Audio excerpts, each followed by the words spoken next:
शीशे करोड़ पश्चिम देश ना धनी चंद्रदेव नवलख तारा सर्वे देव देवियों उत्तर देश ना धनी विमल जोधा बावन से भैरव सर्वे देव देवियों दक्षिण कन्ना धनी गणेश भगवान निशिदिना स्वामी देवियों पतालोक ना धनी पतातल ना धनी आकाश मंडल ना धनी वार्षे मेघ से विजो ब्रह्मा परिवार विष्णु परिवार शिव शक्ति परिवार 7 वार 15 तिथि 28 नक्षत्र 365 दिवस 4 वेद 14 रत्न 18 पुराण 21 ब्रह्मांड धणी 5 थकी संतो थकी તમારા નામનો બેજોડ શ્રીફળો હેજે તમારા નામની બોલી કરજે હેજે અમારે આવનાર ઇલેક્શનમાં હજરાજ રજો જીતલજો સરપંચ સાથે બારે બાર ઓડના સભ્ય પાવરફુલ લીડથી જીતવા જુગે એવી અમારી अर्जी है पूरी कल में अर्जी है सही कर जो आज की जय मानगढ़ धाम की जय सनातन धर्म की जय भारत माता की जय। आरती श्री गोविंद गुरु की धूणी के धनी परम प्रभु की। आरती श्री गोविंद गुरु की धूणी के धनी परम प्रभु की। लाट की मागो रक्ष मनायो गौ भक्त बेटो घर पायो चंद्रकला समवृद्धि पायो बिछड़ गेर घर आनंद छायो आरती श्री गोविंद गुरु की धूणी के धनी परम प्रभु की। आरती श्री गोविंद गुरु की धूणी के धनी परम प्रभु की। दयानंद से शिक्षा पायो राजगिरी से दीक्षा पायो योग सिद्धि प्रभुता प्रगटायो पील धरा में भक्ति जगायो आरती श्री गोविंद गुरु की धूणी के धनी परम प्रभु की। आरती श्री गोविंद गुरु की धूणी के धनी परम प्रभु की। अंग्रेजों की चाल पिछाणी बुरा भूत की करी निशानी गोरा गो हत्यारा जानी जन्मे नाम गुरुंड बखानी आरती श्री गोविंद गुरु की धूणी के धनी परम प्रभु की। आरती श्री गोविंद गुरु की धूणी के धनी परम प्रभु की। पूजा मना में जोत जलाई घर घर जाकर अलख जगाई संप सभा की राह बताई धर्म की ध्वजा चांद तक छाई आरती श्री गोविंद गुरु की धूणी के धनी परम प्रभु की। आरती श्री गोविंद गुरु की धूणी के धनी परम प्रभु की। काल ठोक ललकार लगाई, काल ठोक ललकार लगाई, दिल्ली और लंदन थर्राई, दिल्ली और लंदन थर्राई, अंग्रेजा की नींद उड़ाई, अंग्रेजा की नींद उड़ाई, राष्ट्र प्रेम की धार चलाई, राष्ट्र प्रेम की धार चलाई। आरती श्री गोविंद गुरु की, धूनी के धनी परम प्रभु की, आरती श्री गोविंद गुरु की, धूनी के धनी परम प्रभु की। पढ़बो सबने सिखवायो, पढ़बो सबने सिखवायो, यज्ञ कर्म को ज्ञान करायो, यज्ञ कर्म को ज्ञान करायो, सत्यवादी जन भगत बनायो, सत्यवादी जन भगत बनायो, भगत गणा में ओज भरायो, भगत गणा में ओज भरायो। आरती श्री गोविंद गुरु की, धूनी के धनी परम प्रभु की, आरती श्री गोविंद गुरु की, धूनी के धनी परम प्रभु की। हे गोविंद महाअवतारी, हे गोविंद महाअवतारी, आज भी गाय कट रही बारी, आज भी गाय कट रही भारी, कष्ट आज पहले से भारी, कष्ट आज पहले से भारी, प्रगटो आप करो रखवारी, प्रगटो आप करो रखवारी। आरती श्री गोविंद गुरु की, धूनी के धनी परम प्रभु की, आरती श्री गोविंद गुरु की, धूनी के धनी परम प्रभु की। आरती श्री गोविंद गुरु की, धूनी के धनी परम प्रभु की, आरती श्री गोविंद गुरु की, धूनी के धनी परम प्रभु की। मानगढ़ धाम की जय, सनातन धर्म की जय, भारत माता की जय, गौ माता की जय। पंडित जी, आपने 12 भाग की कथा को जब सुनाया तो एक निष्कर्ष निकलता है कि गीता के अंदर भगवान ने कहा कि जब जब भी धर्म की ग्लानि होगी तब मैं किसी न किसी रूप में अवतरित होऊंगा। आपके इस कथानकों से लग रहा है कि काल इतना विभत्स था अंग्रेजों का, और उस समय निराशा थी और धर्म की ग्लानि हो रही थी, गौ हत्या हो रही थी। तो उस समय उस ईश्वर के अंश के रूप में ही गोविंद गिरि का अवतरण हुआ। और निश्चित ही यह आपकी जो कथा है वो अद्भुत कथा हो रही है। आपने जैसे कहा कि गुरुदेव ने संप सभा का गठन करके और जन जन में सद्विचारों का एक ज्वार ला दिया, और गुरुदेव के व्यक्ति और समाज सुधार के चिंतन को आपने बहुत सविस्तार बताना प्रारंभ किया। और गुरुदेव के छोटे छोटे जो आदेश कहो या शिक्षा कहो, जैसे स्नान करना क्यों आवश्यक है, तन शुद्ध तो मन शुद्ध, अर्थात स्वच्छता का एक उस काल में भी आपने गुरुदेव ने संदेश दिया, ये उद्धृत किया। पंडित जी, निवेदन है कि आप व्यासपीठ से इसके अलावा भी गुरुदेव ने क्या क्या शिक्षाएं दी उसके ऊपर आप विशेष रूप से सविस्तार आगे की कथाओं में आप व्याख्या करें। समाज का ध्यान आज आकृष्ट करने की आवश्यकता है। गुरुदेव ने भी जैसे नशा मुक्ति, शराब जो व्याप्त हो चुकी थी, उस शराबबंदी के ऊपर भी गुरुदेव ने और संकल्प कराया शराब छुड़ाने के लिए, अर्थात व्यसन मुक्ति का अभियान भी गुरुदेव ने लिया। और एक धारणा बनाई कि सांच बराबर तप नहीं और झूठ बराबर पाप। ऐसे छोटे छोटे वाक्यांशों से जन जागृति कृत व्यक्ति के अंदर सुधार के व्यक्ति निर्माण का कार्य गुरुदेव ने प्रारंभ किया था।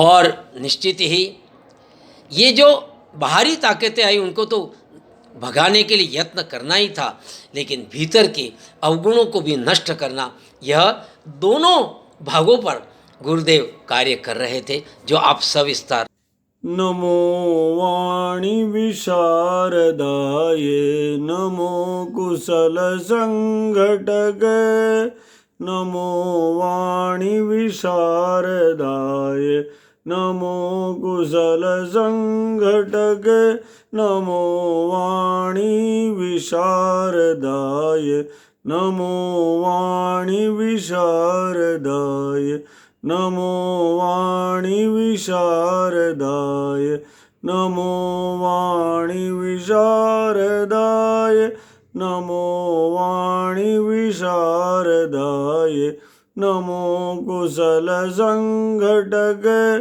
नमो कुशल संघटक नमो कुशल संघटक दूणी धणी नमस्तुभ्यं दूणी धणी नमस्तुभ्यं मनवाणीश्च कायकं मनवाणीश्च कायकं मनवाणीश्च कायकं दूणी धणी नमस्तुभ्यं दूणी धणी नमस्तुभ्यं मनवाणीश्च कायकं मनवाणीश्च कायकं मनवाणीश्च कायकं।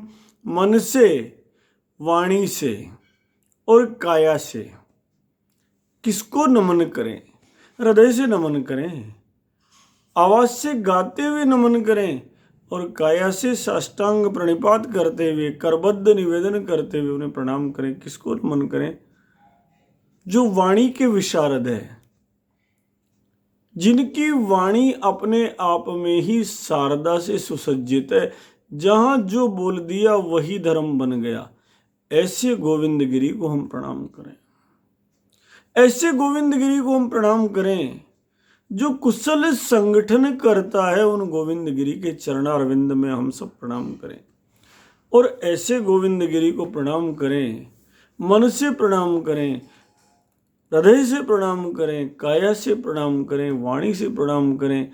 जो दुनियों के धनी हैं, जिन्होंने एक नहीं बांस या बेड़सा से जो प्रारंभ की, उस यात्रा में धूणी पर धूणी, धूणी पर धूणी, धूणी पर धूणी लगाते गए और सब जगह धर्म के स्थायी केंद्र खड़े कर दिए। जो 1,80,000 कोतवाल खड़े करने थे ना, वो कोतवाल गोविंद गिरी ने सर्वत्र जाकर के धूणियों पर खड़े कर दिए और बड़े तरीके से खड़े किए। सबको एक धर्म का माध्यम दे दिया। सबको कहा कि सुनो, ये जो संप सभा है ना, ये सद विचारों की सभा है। संप सभा का अर्थ क्या है? विचार अच्छा भी हो सकता है, विचार बुरा भी हो सकता है। एक जेब काटने वाले का भी गुरु होता है, बुरा विचार देने वाला भी। जो दारू सिखाता है उसका भी कोई न कोई गुरु होता है। इसलिए खोटा विचार भी हो सकता है, भला विचार भी हो सकता है। उन्होंने कहा विचार नहीं, अच्छा विचार, नीति नहीं, अच्छी नीति, अनीति नहीं, सुनीति, कुनीति नहीं, अनीति नहीं, बल्कि अच्छी नीति की धारणा करो। कैसी धारणा करो? सद्विचार होना चाहिए। विचार की दिशा नारायण की ओर उन्मुख होनी चाहिए। विचार की दिशा यज्ञ नारायण भगवान की ओर उन्मुख होनी चाहिए। विचार की दिशा गौरक्षा की ओर उन्मुख होनी चाहिए। विचार की दिशा अंतः मन की शुद्धि के साधन के लिए होनी चाहिए। हम ओंकार का जप करें, हम दारू नहीं पिएं, हम अनाचार अत्याचार से दूर रहें। और विचार की दिशा बाहरी शुद्धि की ओर भी रहनी चाहिए। हम नहाएं धोएं, टकाटक रहें, चकाचक रहें। इसके साथ ही विचार की दिशा इन अंग्रेजों की, इन बुरे भूतों की पहचान करने वाली होनी चाहिए। और फिर उसके बाद विचार की दिशा होनी चाहिए, बुरेटिया नहीं मानू रे अंग्रेजों, तुम्हारी नहीं मानूंगा। जब जान गए, पहचान गए शत्रु को, तो उसके बाद बाहर के भी इस शत्रु को मना करो और भीतर के शत्रु जो बुराई रूपी है उनसे भी विजय पाओ। ये दोनों विजय पाने वाली सभा जो है वो सद्विचार की सभा है और इसीलिए उसका नाम रखा गया संप सभा। और संप सभा की पहली शिक्षा क्या दी गई कि सुनो, नियमित स्नान करो, पहला काम। क्योंकि स्नान के साथ अनेक चीजें गुरुदेव ने जोड़ दी। नहा धो करके दूल्हे पर जाओ, भगवान की पूजा करो, नमन करो दूल्हे पर जा करके, और दूल्हे पर नमन करने के बाद वहीं पर धूप लगाओ, कुछ ध्यान करो, कुछ हवन करो, ओंकार का जप करो, तो क्या हुआ, मन शुद्ध हो गया। और मन शुद्ध हो गया तो आधे रोग तो वैसे ही कट गए। जब नहा धो करके आदमी तिलक लगाएगा, भगवान साफा पहनेगा, रुद्राक्ष पहनेगा, तो निश्चित मान के चलो उसके मन में खोटे विचार आ ही नहीं सकते। इसलिए उन्होंने कहा जाओ और दूल्हे पर जाकर के जप करो, ये पहला काम उन्होंने कहा। दूसरा काम उन्होंने कहा कि सुनो, ये जो नहाना धोना है ना, ये बाहर का तो है ही, भीतर की डुबकी भी सारे भगतगण लगाए। क्योंकि जैसे गंदे मकान में कोई अच्छा मालिक नहीं रह सकता, वैसे यदि शरीर गंदा है तो उसमें शुद्ध विचार नहीं आ सकते। इसलिए नियमित स्नान जरूरी है, सब स्नान करें। हाँ, पढ़ने से शरीर स्वच्छ होता है, ये मानकर चलो। और जब शरीर स्वच्छ होता है तो उसमें मन स्वच्छ होता है, मन स्वच्छ होता है तो बुद्धि स्वच्छ होती है, और इनके स्वच्छ करने वाले कार्य भी स्वतः अच्छे होते हैं। इसलिए शरीर जो है ये परमात्मा की ओर ले जाने वाला सत्ययान बन जाता है। इसलिए सत्ययान बनाने के लिए, जीव को अमृत पान कराने के अधिकारी बनाने के लिए, सिद्धियों से संपन्न होने के लिए पहला काम है कि हम बाहर की स्वच्छता धारण करें, स्नान करें। दूसरा काम है भीतर की स्वच्छता धारण करें, मन का स्नान करें, ओंकार का जप करें। तो मानकर चलो हम सारे के सारे पुण्य को प्राप्त हो जाते हैं। वरना तो ये शरीर एक ऐसा घर मात्र बनकर रह जाता है जिसकी सारी रचना हड्डियां रूपी स्तंभों पर टिकी हुई हो, नसों रूपी डोरियों से भली भांति जकड़ी हुई हो, और मलमूत्र की गंध मात्र से सनी हुई हो, मांस रक्त और मज्जा से भरी हुई हो, केवल चमड़े के आवरण में ढकी होने के कारण एक बिज्जू का जैसे वैसा शरीर रह जाता है। इसलिए रोज नहाना, रोज आनंद प्राप्त करना, हमें ध्यान रखना पड़ेगा। क्योंकि शरीर तो पुरुषत्व और मातृत्व के शक्ति से बनकर बना हुआ पार्थिव है, और इसलिए रज के कारण उत्पन्न होने के कारण सदैव शरीर तो गंदा रहता ही रहता है। लेकिन इसे पवित्र बनाने के लिए अगर निरंतर मांजते रहे, निरंतर नहाते रहे, निरंतर धोते रहे, निरंतर ओंकार का जप करते रहे, तो मान के चलिए आपको आनंद आ जाएगा आपका शरीर। इसलिए शरीर का अपवित्र रखना भी अधर्म है, शरीर को पवित्र रखना भी धर्म है, और शरीर को अपवित्र रखना भी अधर्म है। इसलिए नित्य स्नान अति आवश्यक है। भक्तों में बहुत बड़ी खुसर फुसर चल पड़ी। गुरुदेव जो बोल रहे हो बात तो सही है, और नहाने में कोई बुराई भी नहीं है। सब सोचने लगे अरे हाँ, पढ़ना तो बहुत अच्छी चीज है, हाँ पढ़ने से शरीर स्वस्थ रहता है, शरीर के रोग कट जाते हैं, बुद्धि को शांति प्राप्त होती है, और आदमी सुंदर भी लगता है। नहाने से शरीर की गंदगी तो मिटती है, और साथ ही हमें यह भी दिखता है कि शरीर के आगे की भी दुनिया है। क्योंकि नहाने के बाद हम ओंकार का जप करेंगे, नहाने के बाद भगवान की भक्ति करेंगे, भला साफ करते रहने में बिगड़ता भी क्या है। इसलिए हमने इस शरीर से रोजाना हमारा मल मूत्र पसीना कफ आंख कान का मैल लार और थूक, इन सबको साफ भी करते रहें। और जब नियमित स्नान करेंगे तो हमें यह भी ध्यान रहेगा कि हमारा शरीर केवल ये सब चीजें ही पैदा करने के लिए नहीं बना है। हमारा शरीर तो रथ है, इस रथ में बैठकर हम बहुत कुछ कर सकते हैं, धर्म का मार्ग प्रशस्त कर सकते हैं। इसलिए सबको नहाने में तो कोई बुराई है ही नहीं। इसलिए सबने मिलकर के गुरुदेव के सामने भक्ति शक्ति और साधना का बल पैदा करने वाले संप सभा के इस प्रथम सद्विचार को स्वीकार कर लिया, और नियमित स्नान की सारी उत्प्रेक्षाओं को हृदय में धारण कर लिया। गुरु गोविंद हंस पड़े जब भक्तों की इस प्रकार की उत्प्रेक्षाएं उन्होंने सुनी, और प्रसन्न मन से उन्होंने कहा सुनो रे, पहला काम केवल यही रखना है कि रोजाना हाँ पढ़ना है। और सबने कह दिया जय गुरु महाराज, जय गुरु महाराज। आज के बाद हम सब स्नान करेंगे। संप सभा की फिर अगली बैठक और फिर अगला मार्गदर्शन। हर बैठक में गुरुदेव का अगला मार्गदर्शन। बैठा गांव बीच एक मध्य पे विचार कियो, स्वाद गुणहीन पे मति गति छीन लियो। बैठकर विचार होने लगा बैठा गांव बीच एक मध्य पे विचार कियो, स्वाद गुणहीन पेय मति गत छीन लियो।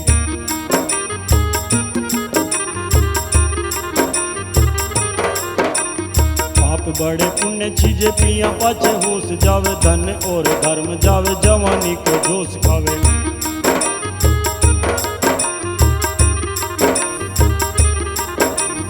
राज ने कमाई देवे पर जाकी हान करे, मध्य नहीं मोत यह विमल मत नाश करे।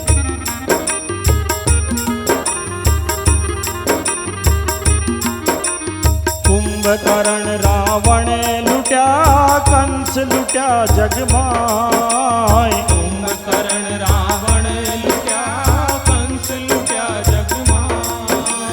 जिन घर में दारू घुसी, जिन घर में दारू घुसी, ताला जुड़ गया वाय।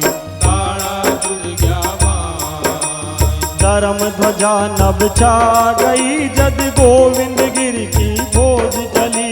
धर्म ध्वजा नभ छा गई, जब गोविंद गिर की फौज चली। कोरा थर थर कांपिया, कोरा थर थर कांपिया, जद भील भगत हुंकार भरी। जग भीले भगत हुंकार भरी, जग भीले भगत हुंकार भरी, जग भीले भगत हुंकार भरी, जग भीले भगत हुंकार भरी। अद्भुत तरीके से समझाने का तरीका भी अद्भुत गुरुदेव का। दारू पीना अर्थात अकल को गंवा देना, कितना बढ़िया चीज है समझाने का ढंग। उन्होंने कहा सुनो रे, ये जो समाज का सबसे बड़ा आंतरिक शत्रु है वो मद्यपान है, इससे मुक्ति पा जाओ। क्योंकि जितना भी हमारे शरीर के सद्गुण है, जितनी भी मति है, जितनी भी गति है, उसको ये छीन लेती है दारू। ये पाप को बढ़ा देती है और पुण्यों को मिटा देती है। धर्म और धन दोनों का नाश करती है और साथ में यौवन का नाश भी ये दारू कर देती है। शारीरिक हानि तो करती ही करती है, सात्विक बुद्धि का भी नाश कर देती है। इसलिए मद्यपान छोड़ दो। मन में खोटा विचार भी आ जाए तो जब तक दारू कोई व्यक्ति नहीं पी लेता, खोटे विचार को क्रियान्वित नहीं कर पाता। लेकिन दारू अगर पी ले तो उसके बाद तो जो मन में कुनीति अनीति आई हुई है उसको क्रियान्वित करने की ताकत मिल जाती है। इसलिए मद्यपान छोड़ दो बड़े सहज भाव से, क्योंकि ये खोटी चीज है दारू। मद्यपान से 3 मिटे देश राज और वंश, तीनों घर ताले लगे रावण कौरव कंस। जिनके घर में ये दारू गई उनके घर में ताले लग गए। कुंभकर्ण जैसे लोग समाप्त हो गए जिन्होंने भी दारू पी। इसलिए दारू तो अच्छे अच्छे घरों को नाश कर देती है। जिस घर में ये दारू घुस गई वहीं पर ताले जुड़ गए। इसलिए दारू छोड़ दो, क्योंकि दारू पीना अकल गंवाना है, गुरुदेव का था। इसलिए गुरुदेव ने संगठन को मजबूत करने के लिए, आपस में भाईचारा बढ़ाने के लिए, क्योंकि संत सभा का मूल उद्देश्य भी यही था। और गुरुदेव को पता था कि दारू पीना लड़ाई का कारण करना है, और लड़ाई जहां होगी वहां आपस में भाईचारा नहीं हो सकता। इसलिए इस दारू पीने को अकल गंवाने जैसा मानकर सभी भक्तों को उन्होंने अनुरोध किया कि सब लोग मन के अच्छे हैं, परंतु अन्याय के विरुद्ध संगठित होकर खड़े ही नहीं हो पाते, बल्कि इसकी जगह रात दिन दुखी होकर दारू पीते रहते हैं। अब दारू पीते हैं तो शरीर और मन दोनों खोखले होते जा रहे हैं, और ये हमारी कमजोरी बनता जा रहा है। इसलिए भक्तों, इस कमजोरी को दूर करो, इसे तन से भगाओ, दारू को मन से भगाओ, और तय कर लो कि हमें दारू नहीं पीनी है। एक सशक्त योद्धा बनाने की दृष्टि से गुरुदेव कहने लगे, सुनो, बाहर के शत्रु इन गुरुंडों से भी लड़ेंगे, लेकिन पहले भीतर के शत्रुओं से लड़ाई करो। और हमारे भीतर का शत्रु सबसे बड़ा है दारू पीना, मद्यपान करना भीतर का सबसे बड़ा शत्रु है। जैसे पहला क्रम उन्होंने क्या किया, स्नान करो, भीतर को शुद्ध करो, पवित्र करो। अब कह रहे हैं भीतर शत्रु क्या घुसा हुआ उसे मार डालो। तो भीतर जो शत्रु जा रहा है, उनने कहा सुनो दुनिया के जितने भी मेरे भगत गण हैं, वो याद कर लो, पग पग इनमें दोष है, भली कराजो रोष। इसमें कदम कदम पर दोष है, चाहे गुस्सा कर लो। पग पग इनमें दोष है, भली कराजो रोष। दारू अच्छा घरा को लीणो सब कुछ खोस। सब कुछ छीन लिया इसने। अन्न धन की हानि करे कर दे इज्जत धूल, इन कारण मत पीव जो दारू सगड़ा भूल। अन्न की हानि करता है, धन की हानि करता है, इज्जत की हानि करता है, इसलिए भूल कर भी दारू मत पियो। इसमें केवल दोष ही दोष है, गुण तो कोई है ही नहीं। वो बता रहे थे कि सुनो, ये दारू है जिसके कारण पूरा का पूरा यदुवंश द्वापर युग में नाश को प्राप्त हो गया। उस जमाने में भगवान कृष्ण के जो परिजन थे बाद वाले, वो दारू में इतने लीन हो गए कि बलराम जी महाराज को आज्ञा निकालनी पड़ी, सुरासवो न कर्तव्य सर्वेर नगरवासी भी, मेरे नगर में कोई भी दारू नहीं पिएगा, जो पिएगा उसे कठोर दंड दिया जाएगा। ये गति थी, उसके बावजूद दारू पीने लग गए और बर्बाद होने लग गए सब के सब।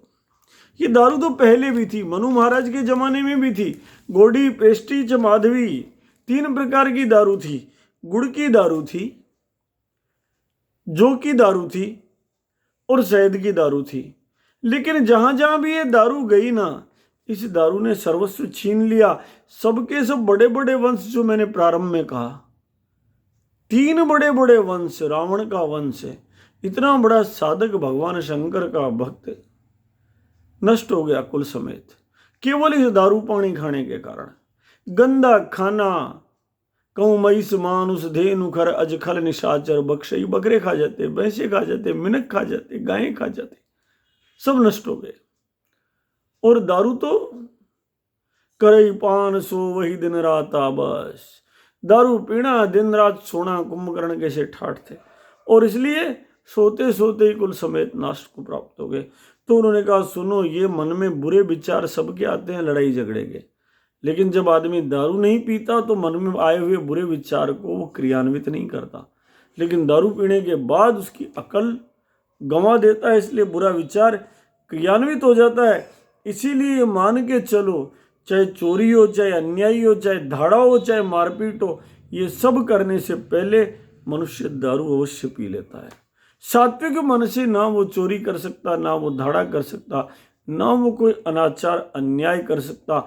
दारू उसकी आत्मा की आवाज को दबा देती है, इसलिए आत्मा की आवाज को दबाने वाली इस शराब से हमें दूर रहना चाहिए।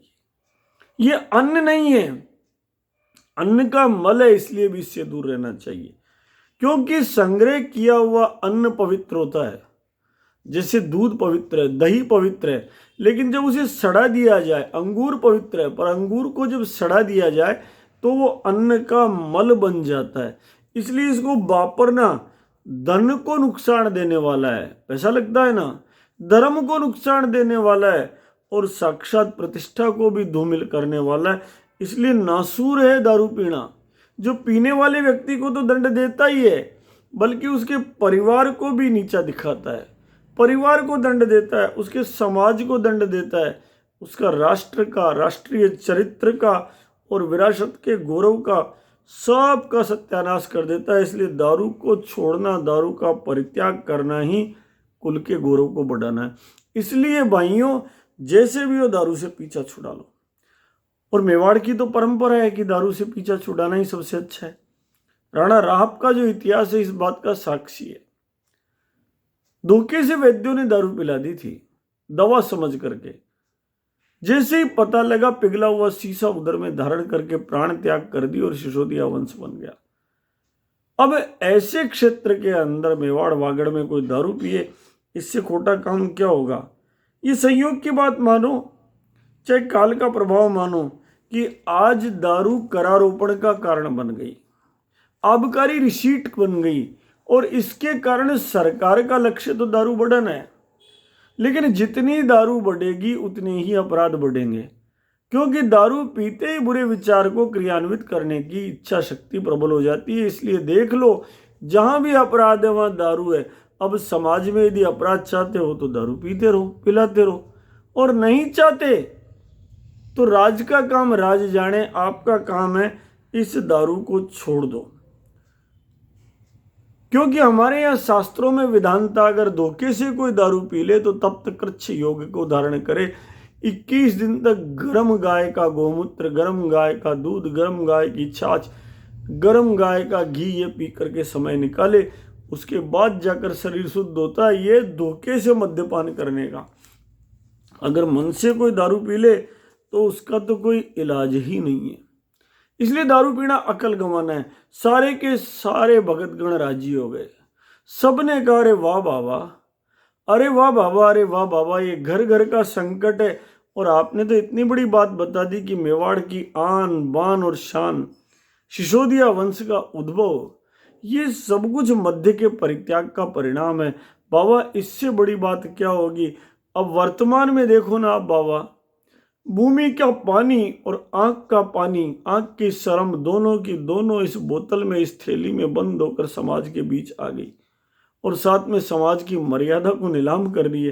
प्रजा गौरव में भी बोल रही थी, पीड़ा के भाव से भी बोल रही थी और बाबा उन्हें थपका रहे थे, समझा रहे थे, नहीं बेटा भारत का इतिहास उज्जवल है, उसे धारण करो और धारण करके इस वर्तमान को ठीक करो। देखो बेटा, मद्यपाई व्यक्ति, दारू पीने वाला आदमी पतन के गड्ढे में सहज ही गिर जाता है तथा उसके आध्यात्मिक विकास नहीं हो सकता, उसकी धार्मिक उन्नति हो ही नहीं सकती है, बल्कि वो तो नाश ही नाश को प्राप्त होता है। और पानी को ऊपर से नीचे गिराने के लिए कोई ताकत की आवश्यकता नहीं होती है, बस टोटी खोलनी होती है, गिरता जाता है। वैसे ही विकृतियों में डूब जाने के लिए, खो जाने के लिए, दारू पीने के लिए किसी भी विशेष प्रयास की आवश्यकता नहीं होती, परंतु मन को ऊपर की गति, ऊर्ध्व गति देने के लिए, शिव तत्व देने के लिए जितनी बार शिव बोलते हो जीभ उछल कर तालू से टकराती है। ये ऊपर की गति देने के लिए, अध्यात्म की गति देने के लिए बहुत शक्ति की आवश्यकता होती है। उस शक्ति को धारण करो, राम नाम को धारण करो, ओंकार को धारण करो, तो दारू पीने की इच्छा ही नहीं होगी। जब भगवा पहनकर जाओगे माथे पर तो कौन तुम्हें दारू की थैली देगा। इसलिए आज भी गोविंदगिरी प्रासंगिक है।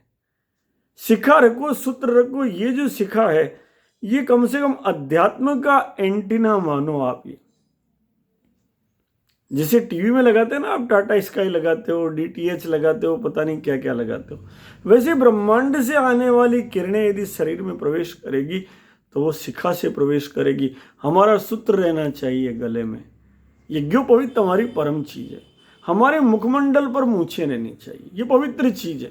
मूछ के बाल पर कर्जा मिलता था साहब भारत में, शोक होता था तब मूछ कटती थी। हम इस मूछ को धारण करें और मूछ का मान रखें तो आनंद आ जाएगा ना। ये हमारे चिन्ह जो है, प्रत्येक चिन्ह के अंदर अध्यात्म और विज्ञान छिपा हुआ है। इसलिए हम ऐसे बड़े नहीं बने कि मने गड़गिर बाढ़ में बढ़ गई, बल्कि ऐसे बड़े बने कि लोग कहें कि हमारे में संस्कार और अधिक व्याप्त हो गए। निरंतर हम गायत्री का जप करें, निरंतर हम संस्कारों को धारण करें तो मान के चलिए समाज हम पर गर्व करेगा। इसलिए वो कहते हैं सुनो बेटा, ये देखा देखी में जो समाज में दारू का प्रचलन बढ़ रहा है, इस पर विचार करो ये कितना उचित है। विचार करो, दारू अन्न का मल है। विचार करो, अन्न को किण्वन करने, सड़ाने से दारू बनती है। विचार करो, जो सड़ाने से बढ़ेगी उसमें सात्विक सुगंध कहाँ से आएगी, उसमें तो तामसी दुर्गंध ही आएगी। फिर इस निकृष्टतम पेय का, घटिया से घटिया पीने वाली चीज को अगर कोई पीता है तो उसे बड़ा मिनक कैसे माना जाए, उसे अभिजात्य कैसे माना जाए। कोई कैसी दारू पिए, अब जिसका आचरण खोटा हो, उसके आचरण को खोटा होने के बावजूद उसे बड़ा मिनक, मोटा मिनक कैसा माना जाए और कैसे उसके आचरण को अनुकरणीय माना जाए।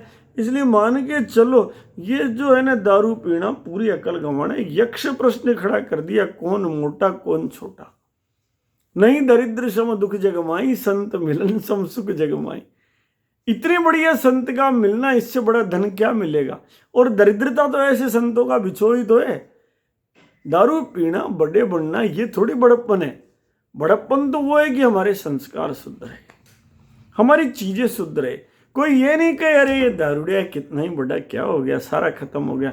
गर्व से कोई कहे हाँ कम से कम इनके चेहरे पे मूछ इसलिए है कि ये भूल करके भी कभी दारू की थैली के हाथ नहीं लगा सकते। हमें उन चिन्हों का सम्मान करना होगा। अरे भले आदमी अगर तिलक लगा लिया, अगर चोटी रख ली, अगर भगवा धारण कर लिया सांफा, अगर मूछ रख ली, तो ठेके पर नहीं चढ़ पाओगे। ये वर्तमान है सबसे बड़ा। और ये नहीं चढ़ पाए तो हमारे जो बुजुर्ग हैं उनको कष्ट नहीं होगा। आज भी पुरानी पीढ़ी का सबसे बड़ा कष्ट एक ही है, जीवन की वास्तविक समस्याएं समाप्त होती जा रही है, लेकिन नई पीढ़ी का ये जो पतन है, ये बुजुर्गों को रुलाता है। वो कामना करते हैं कि हे भगवान, हमारे बेटे ऐसे बड़े नहीं बनने चाहिए थे जैसे बन गए हैं, क्योंकि उन्हें देखना पड़ता है, दर्द होता है उनको। वो नहीं चाहते थे, वो चाहते थे कि हमारे बेटे बड़े सेठ बने, बड़े अफसर बने, बड़े नेता बने, लेकिन साथ में बड़े राम नाम के जापक भी बने, साथ में बड़ा तिलक लगाने वाले बने, साथ में उनकी चोटी ज्यादा मोटी हो, साथ में उनके गले में से जनेऊ नहीं उतरे, साथ में वो पितरों को तृप्त करने वाले कार्य करें, न कि पितरों को पीड़ा देने वाले कार्य करें। आकाश में बैठे पितर रोते हैं अगर कोई सन्मार्ग को छोड़ता है तो। इसलिए वो कहते हैं, सुनो साथियों, जो चल रहा है उसे चलते रहना। इन अंग्रेजों के लिए तो उचित है, क्यों, उनको तो टैक्स मिल रहा है। लेकिन प्रजा में दिनों दिन जो ये मद्यपान बढ़ रहा है, ये राज्य के लिए भले हितकारक हो, लेकिन हमारे लिए तो नितांत अनुचित है। गरीब किसान के लिए, गरीब मजदूर के लिए सबसे बड़ा धन क्या है? उसके पास उसका शरीर ही सबसे बड़ा धन है। ना गाड़ी, ना बंगला, केवल ये जो तन है ना, जो हार्ड मास का पुतला है, यही तो धन है। और दारू पीने से सबसे बड़ा धन नष्ट हो जाता है, खोखला हो जाता है। इसलिए इस एकमात्र साधन में जो करोड़ों की पूंजी है, 5.5 फुटी हमारे पास है, इस साधन में दूध दही की सुगंध भरने की जगह दारू की दुर्गंध भर देना, ये तो बिल्कुल ही गलत है, बेड़ा गर्क करने वाली चीज है। क्योंकि ये हमारे शरीर को, स्वास्थ्य को, दिल को, दिमाग को ही नहीं, वरन हमारी रोजगारी करने की क्षमता को भी नष्ट कर देती है। इसलिए हम रोजगार के लिए समर्थ बने रहें, निरंतर काम कर सके, इसके लिए भी आवश्यक है कि हमने दारू नहीं पीनी चाहिए। भांति भांति के फल विद्यमान है, उनका अमृतमय रस विद्यमान है, पौष्टिक गोदुग्ध विद्यमान है, बलकारक गाय का दही विद्यमान है, और शरीर को निरोग बनाने वाली, जमकर नींद दिलाने वाली छाछ विद्यमान है। और छाछ राबड़ी का नशा तो कोई कल्पना नहीं कर सकता साहब, इतना अद्भुत है। ये सब सात्विक चीजें विद्यमान होने के बावजूद इनको छोड़कर कोई दारू पिए तो ये अकल गंवाना है ना। इसलिए समाज का उत्थान करना है तो मद्यपान का निषेध करा दो, और समाज का पतन करना है तो वहां दारू का प्रसार करा दो। बस ये मूलभूत सिद्धांत यदि हमने धारण कर लिया तो आनंद आ जाएगा। और वो समझाते हैं, सुनो हमारा सत्य संकल्प भक्तों क्या होगा, ना तो हम दारू पिएंगे, ना हम दारू पीने देंगे। और जितने लोग पीने वाले हैं उनको भी समझाएंगे कि सुनो, दारू मत पियो, दारू से बड़े बड़े वंश नाश को प्राप्त हो गए, मान जाओ। शराब पीने और पिलाने वाला हमारा परिजन, हमारा अपना नहीं होगा, और जो शराब नहीं पिएगा वो हमारा होगा। शासक वर्ग जो दारू का प्रचार कर रहा है, वो शासक वर्ग भी हमारा नहीं होगा। गुरुदेव बड़े तरीके से समाज को जगा रहे हैं, उनको चुनौती के लिए तैयार कर रहे हैं कि आबकारी रिसीट जिस सरकार का आधार है, उस सरकार को चुनौती कैसे दे सकते हो। इसलिए करेंगे, सुनो, अगर शराब के बिना मौत भी आ रही हो ना, छूट नहीं पा रही हो, तो भी कोई बात नहीं, मर जाएंगे पर दारू नहीं पिएंगे। इतना दृढ़ संकल्प ले लो तो आनंद आ जाएगा। सारे भगत राजी हो गए, और मुक्त कंठ से मंत्र मुग्ध सभा में केवल एक स्वर है, जय गुरु महाराज, जय गुरु महाराज, जय गुरु महाराज। और देखते देखते हजारों हजारों भगतगणों ने सदा के लिए दारू का परित्याग कर दिया। इससे अद्भुत क्या होगा। गुरुदेव भी प्रसन्न हो गए, मन ही मन उन्होंने राजगिरी जी महाराज को, उनके योग बल को वंदन किया, और संप सभा की अगली बैठक के लिए कीर्तन करके वहां से प्रस्थान कर गए।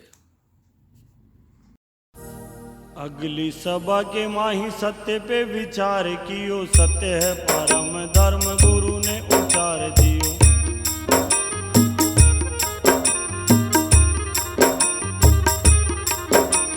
सांच बोलो सांच सुनो, सांच माही सुखी रहो, सांच माही शक्ति बड़ी, सांच पर अड़या रहो।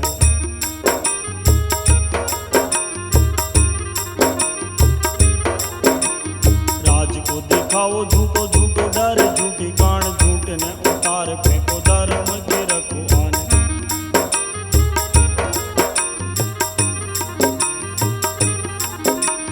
जग में सांचन आँच नहीं, धारो पकी टेक। जग में साचन आँच नहीं, धारो पकी टेक। सांच धर्या नर सबल बने, साच धर्या नर सबल बने। इन में मीनन में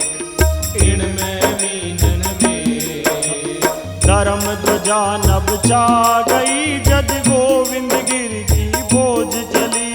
धर्म ध्वजा नभ छा गई जब गोविंद गिर की फौज चली। कोरा थर थर कांपिया घोड़ा थर थर कांपिया जद दिल भगत हुंकार भरी। जद भील भगत हुंकार भरी। जद भील भगत हुंकार भरी। जद भील भगत हुंकार भरी। जद भील भगत हुंकार भरी। जिस भजन से इस अगली सभा का शुभारंभ हुआ, अगली सभा के माही सत्य पर विचार कियो। अद्भुत दीक्षा का कार्य गुरुदेव का, सत्यम परम धीमहि का कार्य। गोविंद गिरी महाराज बांसिया गांव में ठहरे, फिर बांसिया गांव से अगली बैठक के लिए सुराता चल गए। चारों तरफ हुलका पड़ गया, गुरु जागे गुरु जागे गुरु जागे, भरम भागे भरम भागे भरम भागे। और वहां गुरुदेव परम शांत भाव से पुरानी जो उन्होंने शिक्षाएं दी, कौन सी? रोजाना स्नान करना है, हांपड़ना है और दारू नहीं पीनी है, उनको प्रारंभिक चर्चा करके गुरु तीसरी शिक्षा पर आ गए। मानो हिरण्यगर्भ के समान ये सोपान पूरी सृष्टि के अंदर, सूर्य देव के समान, भगवान भास्कर के समान ये सोपान पूरी सृष्टि को जगमग जगमग करेगा, जीवन में आलोक भरेगा। करतल ध्वनि के बीच सारे भक्त तालियां बजा रहे और गुरुदेव बोलते जा रहे हैं। वाणी मुखरित हुई और सबने कहा सुनो, जो गुरुदेव कह रहे हैं इसमें चमत्कार है, इसलिए इसे धारण कर लो। और गुरुदेव कहने लगे सुनो रे, बांसिया बेड़सा के लोगों ने संकल्प कर लिया है, वैसे ही तुम लोग भी संकल्प कर लो कि रोजाना नहाओगे और दारू नहीं पियोगे। सबने संकल्प किया कि हाँ महाराज, सद्विचारों की इस संप सभा में जो आप कहोगे वो हम मानेंगे। जैसे ही सबने कहा हम ऐसा ही करेंगे, तो गुरुदेव ने उल्लास बढ़ाते हुए कहा सुनो, इसके अलावा एक काम और करना पड़ेगा। सबने कहा गुरुदेव क्या करना पड़ेगा? तो उन्होंने कहा सुनो, अरे जय लक्ष्मी रमणा स्वामी, जय लक्ष्मी रमणा, सत्यनारायण स्वामी, जनपातक हरणा, ओम जय लक्ष्मी रमणा। ये जो पीछे 4 भुजानाथ लगे हुए 1000 रूपों में, ये सत्यनारायण भगवान है। जनता के पापों को हरने वाले जनपातक हरणा। लेकिन जनपातक कैसे हरते हैं? ये सत्य के नारायण है। ये सदा सत्य बोलोगे तो ये नारायण तत्व तुम्हारे शरीर में प्रकट हो जाएगा। इसलिए संकल्प करो सत्यम परम धीमहि, अर्थात सत्य ही सबसे बड़ा सद्गुण है। धारण करो हरिओम तत्सत, जो तत् है वो सत्य है, अर्थात जो नारायण है वो सत्य है और जो सत्य है वही तत् है। सत्यम परम धीमहि धारण करो। जिस समय पर मुर्दा कंधे पर होता है, तब हमारे पूर्वज बड़ी दृढ़ धारणा से सिखाते हैं कि श्री राम नाम सत्य है, भगवान का पावन नाम ही सत्य है, बाकी पूरा संसार मिथ्या है। ब्रह्म सत्यम जगन मिथ्या। इस अद्वैत को धारण करो और सत्यम परम धीमहि को, सदैव सत्य बोलने की आदत को धारण कर लो, तो धुनियों तुम्हें आनंद आ जाएगा। आज गुरुदेव उनको कहते हैं सुनो, अडिग रहने का मूल मंत्र यही है कि सत्य को धारण कर लो। बस इस हरिओम तत्सत को धारण कर लो। बार बार जो ये झूठ का सहारा हम लेते हैं, जबकि झूठ के कारण झगड़े बढ़ते जाते हैं, इसके विपरीत सांची बोलनो सुखी रहनो।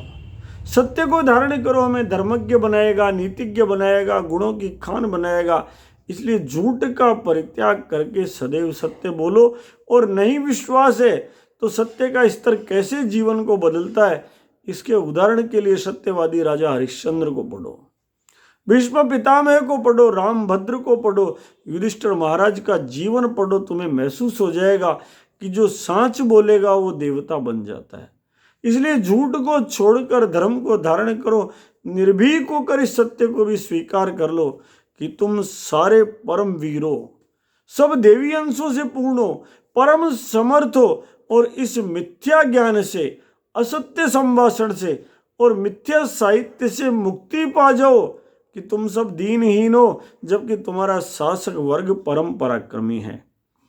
अरे भक्तों, कौन शासक कौन प्रजा, कौन छोटा कौन बड़ा, सबके सब तो चामड़े की पुतलियां हैं। जैसे रस्सी में सांप का भ्रम होने से सब लोग रस्सी से अकारण ही डरे डरे दूर भागते रहते हैं, डरते रहते हैं, वैसे ही हम भी अकारण ही डरे हुए भाग रहे हैं। हमें विश्वास ही नहीं है कि हमारी शक्ति नित्य है, सत्य में स्थापित है और हम भगवान में, हरि में आश्रित है। कौन सी आतताई सत्ताई अनित्य सत्ता, यह हमें डराएगी, जबकि हम भगवत सत्ता के समर्पित है। ये उन्हें डरा सकती है जो भगवत सत्ता से विमुख हो। इसलिए सारे डर निकाल दो। सर्वे नश्यन्ति ब्रह्मांडे प्रभवन्ति पुनः पुनः न मे भक्ता प्रणश्यन्ति निशंकाश्च निरापद। निशंक हो जाओ, निरापद हो जाओ और मस्त होकर के जीवन को जियो। सारी सभा बोल उठी, आप ठीक कह रहे हैं महाराज, आप ठीक कह रहे हैं महाराज, क्योंकि हमने शास्त्रों से सुना है, सब बुजुर्गों से सुना है कि बूढ़ों का भगवान धनी होता है और जिसका धनी भगवान हो उसका भला कोई क्या बिगाड़ सकता है महाराज। हम तो भोले हैं ही, हमारा धनी ठाकुर है, वो निष्कलंक अवतार हमारा धनी है। इसलिए जिनका धनी ठाकुर हो उन्हें क्या डर है महाराज। गुरुदेव प्रसन्न हो गए, कहने लगे सुनो, ये सत्य भगवान का स्वरूप है। समस्त प्रकार के सत्कर्म, समस्त प्रकार के अनुष्ठान, इन सबको तराजू के एक पलड़े में रख दो और दूसरे पलड़े में सच बोलने की आदत को रख दो, तो भी सच का पलड़ा भारी रहता है। इसलिए सदा सत्य बोलो। इस निर्वेर संत के आलोक देने वाले इन शब्दों पर सभी के मन मस्तिष्क हिल उठे, सभी को आनंद आ गया। कहने लगे सुनो भाइयों, ये घोर कलयुग है, इसमें देने को झूठ है, लेने को झूठ है, खाने को झूठ है, खिलाने को झूठ है, आचरण करने को झूठ है, और इसीलिए धरती पर पापाचार बढ़ता जा रहा है। इस झूठ के व्यापार से स्वयं को मुक्त कर लो और स्वयं को मुक्त करके सत्य को धारण करो, क्योंकि सत्येन धार्यते पृथ्वी, सत्येन तपते रवि, सत्येन वाति वायुष्य, सर्वम सत्ये प्रतिष्ठितम। क्योंकि सत्य ही पृथ्वी को धारण करता है, धरती को धारण करने की ताकत है सच में। सत्य से ही सूरज भगवान तपते हैं, सत्य से ही ये वायु चला करती है।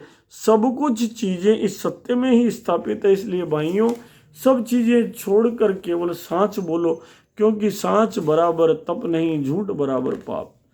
सबके मन प्रसन्न हो गए और सबने कहा गुरुदेव आपकी जय हो, गुरुदेव आपकी जय हो। आइए आज की इस यात्रा को हम इसी भाव से धारण करें, यही तो उनका वर्तमान है। हाँ पढ़ना, दारू नहीं पीना, सच बोलना, ये सब वर्तमान में भी आवश्यक है, भविष्य काल की भी आवश्यक है। और यही गोविंद गिरी का वर्तमान है, यही उनका भविष्य के लिए आधार बनने का साधन है।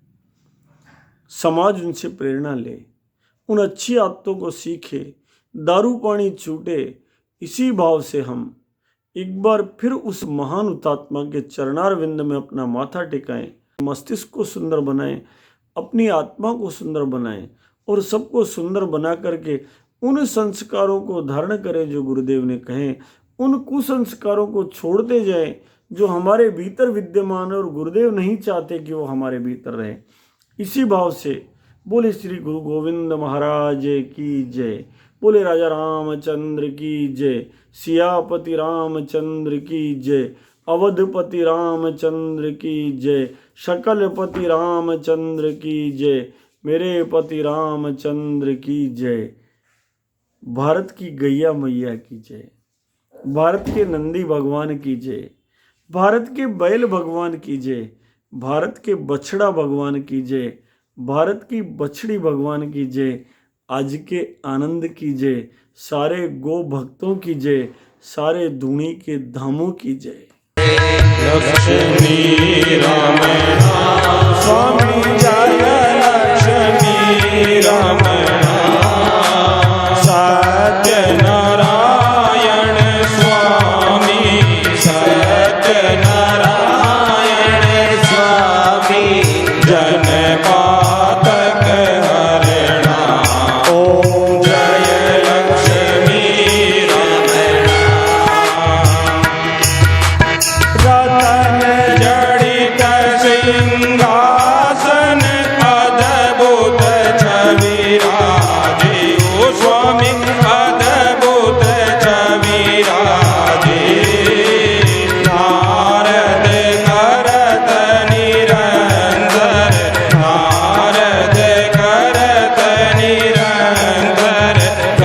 संसार